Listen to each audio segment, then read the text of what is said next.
Film club. Can we just have a moment to appreciate that's his IMDb picture. He is a beautiful, beautiful man. Yeah. Sorry, he's a beautiful, beautiful potato. Thank you very much for joining us in an episode of Film Club. I'm one your host, Andy Harrison. To my right, as always, it's the potato-like Andy Donaldson. Every single week in Film Club, we invite you along to watch a film with us. We dive into some of the cinema's best, but coming back here to talk it out. Andy, this week, First Blood, Rambo. What do you think of it? You don't like it, do you? I mean, I want to... Okay, right. I want to preface this. I texted him over the weekend saying, I just watched the worst film I've ever seen, which is... And he just goes, oh, was it Rambo? And I was like, it's not actually. It's not. It's called... I can't remember what it was called. It was a British one. It was terrible. Absolutely atrocious. So, hang on, right. That sounds so bad. Right. I can appreciate this film. I get why people like it. I do think it's a good film. It bored me.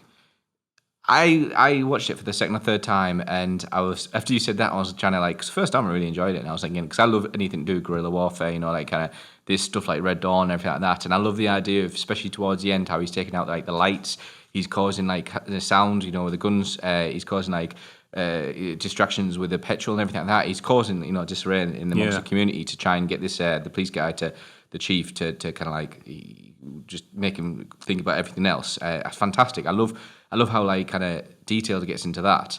You look at the start, you know, don't push me. Why are you pushing me? Don't push me. Love that. And then obviously he's in the woods and he's using traps to get everything through. And it's just really cool how he can like, you know, utilize the environment around him, which is what they describe.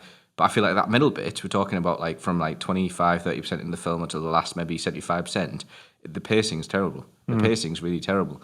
And I found myself like kind of drifting in and out of like interest in the film. So I will agree with you. I still think it's a great film. It's one of the classic 80s kind of like proper like, what's that game called where you play loads of different action characters? Super Rubber Dub. No, Broforce. And this is like, this is Broforce. It's like quintessential 80s film. It's like one of the films that really set the standard for like we talk about as an 80s film. Yeah. And I really want to start on good stuff, right? I really want to start on good stuff because there's tons here. Yep. I love the opening of this film. Yeah. Like the whole aesthetic design of it, that sort of like neutral, earthy coldness about everything is really good. Perfect location. Yep. Like perfect location. Really good. I love that the opening pacing of it, where this guy is going off to visit a friend, but you don't know the whole context of why he's going to visit a friend or who the friend is. Gets wound up with like the police, and I love that whole thing. That whole when he first runs off into the forest. Yes. So good. Yep. So good. And within that, you get introduced to what I think is maybe the standout feature of this entire thing. Excuse me. And it's the practical effects. Yeah, Obviously, this is like a pre-CGI film, and of this era, this is one of the best things 80s films really have going for them, is that like everything's done practically. When what's his name falls out the helicopter, and like you get to watch a stuntman like fall like dozens of feet, and there's a whole thing with like the helicopter that's like going down between like the canyon cliff sort of thing. And you can see how it's like trying to like maneuver itself and everything. Yeah. Really good. He like Sylvester Stallone's like blazing down the street on a motorbike and like all that stuff. It reminded me of Steve McQueen in Great Escape. Feels funny you should say that because Steve McQueen was at one point considered for the role of Rambo. Interesting. I'm kind of glad they went Sylvester Stallone. Along with Clint Eastwood. Okay, I can see Clint Eastwood in this kind of role. Yeah. But it helped make Stallone's career. And then one of the really, really good thing I want to tip the hat to, I love the music in this film. Yes, it's so good, isn't Music's it? really, really good. He just bounces out and everything. He just like fucking builds this film. Great 80s kind of vibe to it. Just helps it progress it along. I'm glad you picked that out. Yeah. Anybody who doesn't know, by the way, this was based on a book of the same name. Didn't know that. For the most part, obviously, it had its rights kind of bounced around lots of people. And they were desperately trying to get it made for a little while. And that's when like Clint Eastwood was considered, and it's when Steve McQueen was considered when it was in this sort of this process. Yeah. For the most part, I haven't read the book, but I've heard that it's quite faithful to it. Yeah. With one major change. And I'm going to skip quite forward here, but it's right at the end. Oh yeah. So apparently in the original book, he's killed at the end. Oh really? So he doesn't have like the kind of breakdown and the Colonel General guy coming towards and consoling him and everything like that. Yeah, he's killed. And interesting. Apparently it's an ending that they actually shot for the film. Oh really? Yeah. I'm not 100% on this, but if I'm right, the ending's out there and you can see it. And if it is, you guys will be seeing it down here. All right, I never knew that at all. I'm pretty sure the ending's out there. I assumed that when they went through and they had obviously that part at the end with the... Is this before or after Rocky?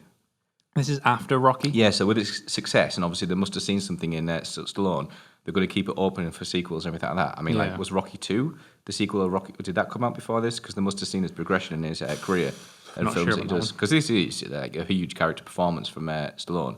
Maybe less so than Rocky. He's not given as much to do. He's not, but you can see a lot. So we'll go back to this thing, you act with your face and everything like that. You act with your...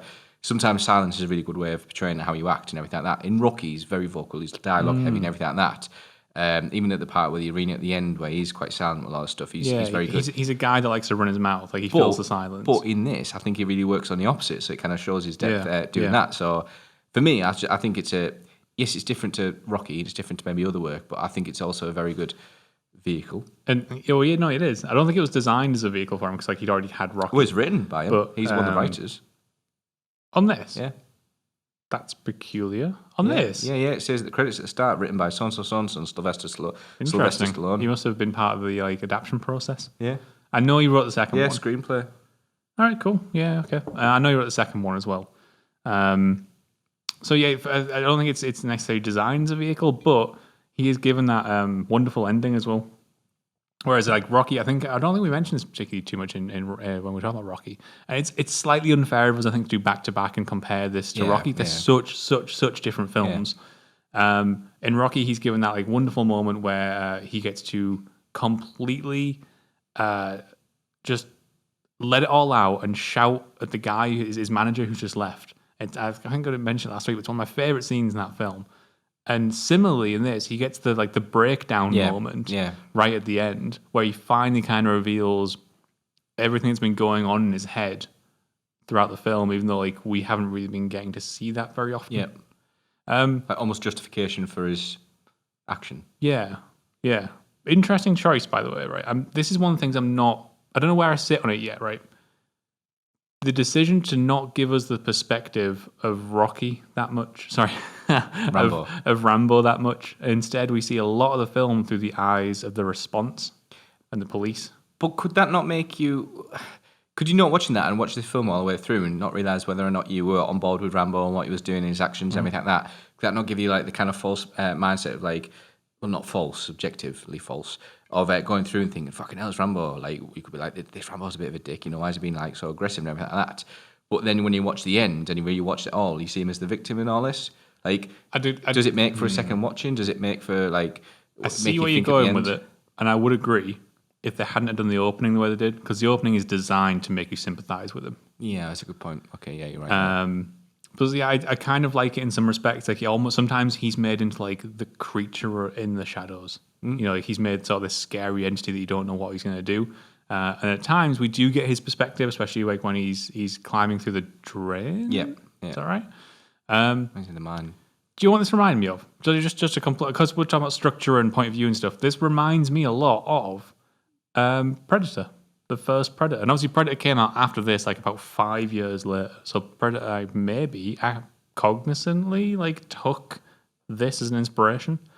It's just interesting that it's got obviously, I mean, thematically it's about the same thing, isn't it? It's about that sort of like Vietnam guerrilla warfare. Yeah. Whereas like Predator was more about like seeing it from a more objective point of view and flipping the table. This, in a similar way, tries to flip the script, and it's like, what if guerrilla warfare was brought to America?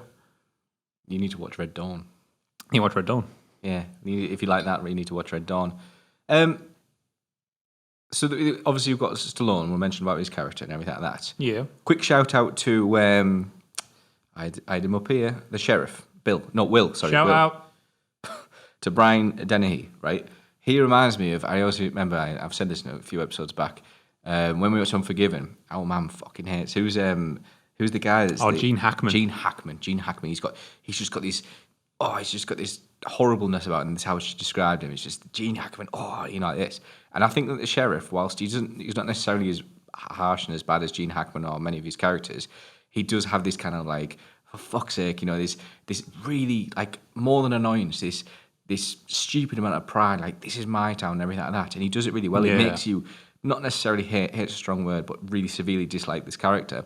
And it's just like, fucking hell, like, come on, man, just fucking see through it. This fucking Colonel who knows Rambo is just trying to tell you and everything like that. Yep. And it's a really, really fantastic performance, like, especially when at the start, when he contrasts, like, his deputies, besides the one that obviously falls from the copter. And it's just like he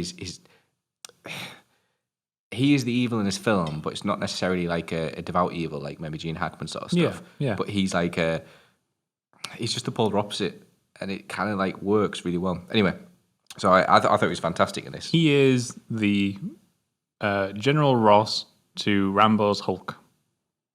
It's a Marvel reference. Yeah, actually, that's a very good reference, actually. And on about General Ross and everything like that, Colonel Samuel Troutman, which is Richard Crenna. Yep.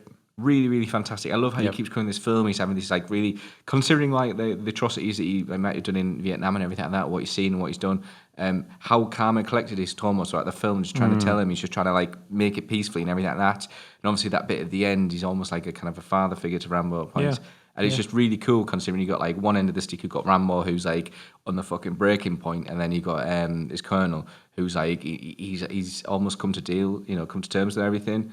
I mean, he's still in, for what I remember from watching the film, he's still in active duty, working whatever.